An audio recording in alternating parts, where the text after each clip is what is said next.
Capítulo 26. Enfim, uma carta. Quando os nossos caminhos se cruzaram em 1948, para minha imensa alegria, Jim me disse sentir que Deus lhe dera liberdade para começarmos a nos corresponder. Conversamos novamente sobre casamento, intrigados com a ideia de que para nós aquilo poderia representar uma admissão de que Cristo não era suficiente. Essa ideia surgiu de como Jim interpretava 1 Coríntios capítulo 7, versículo 37. Todavia, o que está firme em seu coração, não tendo necessidade, mas domínio sobre o seu próprio arbítrio, e isto bem firmado no seu ânimo para conservar virgem a sua filha, bem fará. No inário que me deu, Jim havia sublinhado o hino. Tenho eu cá embaixo, Senhor, um objeto que divida contigo o meu coração? Se o casamento não fosse para nós, então Cristo teria de ser suficiente. Se Ele mesmo, Cristo, fosse nos dar também o casamento, então nós o receberíamos como uma dádiva de suas mãos. A questão é que presentes não são pedidos, mas dados livremente e por amor. Parecia algo bom demais para se esperar, mas nós tínhamos esperança. Enquanto eu seguia de trem para a escola bíblica em Alberta, Canadá, e cruzavam a pradaria desolada da Dakota do Norte, estava lendo o livro de Colossenses, o grande mistério de Deus, Cristo em vós. Advertências contra uma piedade forçada, autoflagelada, severidade para com o corpo. Como eu poderia saber se era culpada daquilo? Durante aquele ano letivo, nosso então diretor Maxwell dizia com frequência: a coisa mais difícil do mundo é, e deixava que os alunos terminassem, manter o equilíbrio. E eu estava descobrindo que isso era verdade. Em 4 de outubro de 1948, a garota que entregava correspondência no dormitório colocou por baixo da porta a primeira carta de Jim. Eu a abri com os dedos trêmulos. Esperava que ele começasse com queridíssima Beth, mas ele buscou refúgio numa única palavra ministerial: amada. A carta fora datilografada, o que a fazia parecer impessoal, e me fez questionar se ele estaria fazendo fotocópias. É difícil extrair das nebulosas que se formaram ao pensar nesta carta alguma ideia perspicaz para impressioná-la imediatamente. Desse modo, não tentarei fazê-lo, mas procederei como se estivesse escrevendo na minha capacidade atual por um bom tempo. Recebi seu cartão na quarta-feira à tarde, perspicaz, devastadoramente perspicaz. O cartão dizia apenas: sinto saudades. Gostaria de ter aqui um medidor de sentimentos para transcrever o que vem acontecendo em meu íntimo nos últimos dias. Começou com aquela palavra que acredito ter falado quando estávamos juntos na capela na última manhã. Tremendo. E pelo que alguém como eu deveria estar tremendo? 3 coisas. Você, eu e Deus. Você. Tremo ao pensar que minha audácia ao lhe declarar meus sentimentos esteja de fato afetando toda a sua vida. Penso que será quase impossível discernir a mente do Senhor quanto a você sem que lute com um labirinto de pensamentos e sentimentos sobre mim. Você já deve ter aprendido um pouco a esse respeito ao pensar em sua inscrição para a agência de missão na África. E se, em um teste real, seu sentimento superar sua fé? De quem então será a responsabilidade? Não será inteiramente sua? Por isso temo que eu, saindo do caminho do Senhor por apenas um momento, atraia você comigo, e assim seja responsável pela perda de 2 vidas. Eu não consigo, por mais que me esforce, entender meu coração. Então, algum lugar nas profundezas sombrias da consciência há um grande monstro a quem chamarei por hora de vontade. Esta é a única coisa constante a meu respeito.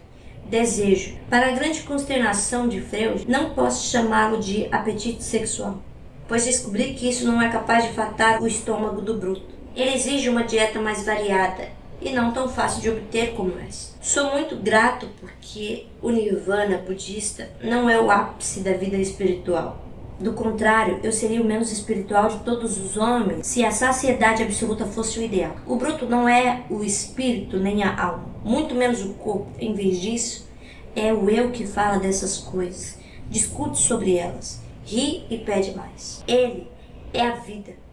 Ele está imerso, lá no fundo, desejando algo que não pode nomear. O mais próximo que ele consegue chegar é com a palavra de Deus. E Deus o alimenta quando eu permito.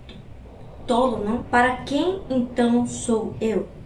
Bem, Eu não pretendia que isso fosse metafísico, mas o que quero dizer é que há no íntimo uma fome de Deus dada por Deus, saciada por Deus. Só posso ser feliz quando estou consciente de que Ele está fazendo no íntimo o que Ele quer. O que me faz tremer é que posso permitir que outra coisa, Beth Hort, por exemplo, ocupe o lugar que o meu Deus deveria ter. Agora, algo me diz que talvez eu possa ter os dois. Não sou avesso a isso. Entenda. Apenas tremo diante da possibilidade de pensar erroneamente que você seja uma das maneiras pelas quais Deus pretende entrar. Deus, o melhor, o Senhor Jesus. Tremo para não ofender de maneira alguma meu eterno amado. E seja lá o que se passe entre nós. Tomemos nota disto. Tudo será revogado pelo comando dele.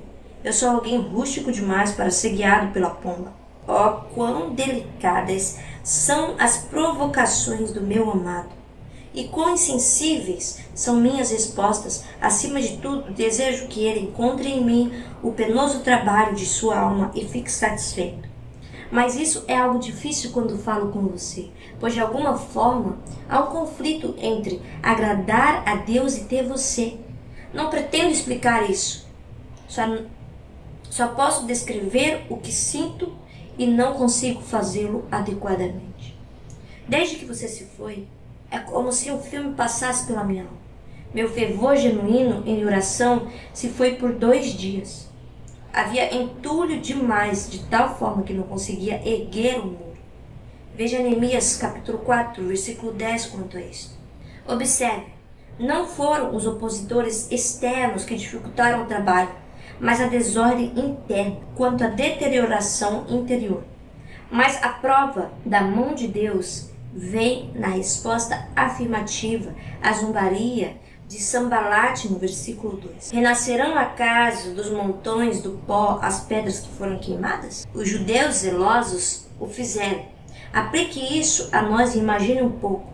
Estamos dispostos a construir com a espátula em uma mão, enquanto nossa outra mão empunha a espada? A edificação, a obra de Deus, deve continuar, e se houver uma batalha enquanto edificamos, muito bem, vamos fortalecer os lugares baixos e abertos. Versículo 13. E digo-lhe as palavras de Neemias aos nobres: grande e externa é a obra, e nós estamos separados. O nosso Deus pelejará por nós. Versículo 19 ao 20. Devo confessar que me arrependo de ter chegado tão longe quanto chegamos em nosso contato físico. E aquilo foi pouco aos olhos da maioria. Devemos nos proteger disso se estivermos juntos novamente, pois isso me deu um apetite aguçado por seu corpo. O que descobri ser escombros, impedindo-me de prosseguir na obra. Você deve ser dura comigo a esse respeito. Sei que não temos a mesma mente ou constituição. Sinto que preciso mais da sua do que você precisa da minha. Nietzsche tem uma palavra para nós aqui. Deve-se parar de se permitir comer quando se é mais saboroso. Isso sabem aqueles que querem ser amados longamente. Você entende o que ele quer dizer com isso? Por tempo demais ocultaram-se um escravo e um tirano na mulher. Por isso, a mulher ainda não é capaz de ter amizade.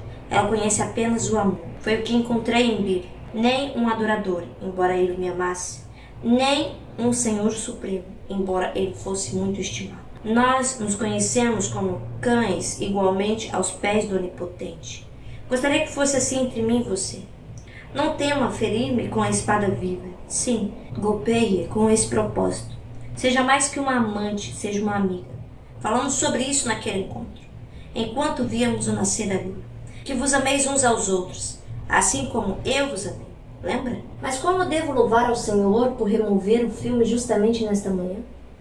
A confissão é boa para a alma e para mim nesta manhã mostrou-me imperiosa. Lancei tudo sobre ele. E a verdade de João sobre purificar de todo pecado foi muito preciosa. Ó, como ele docemente pregou paz para alguém que estava longe. Efésios capítulo 2, versículo 13 e 17.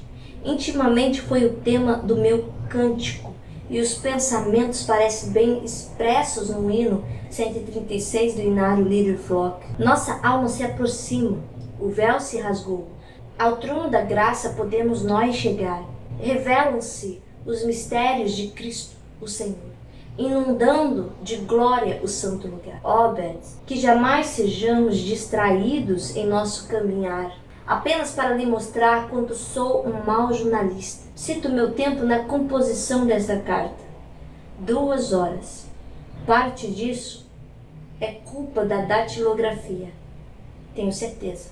Você recebeu o livramento à moda de Salmos 116, versículo 8? Pois livraste da morte a minha alma, das lágrimas, os meus olhos, da queda, os meus pés. Com ternura, diga.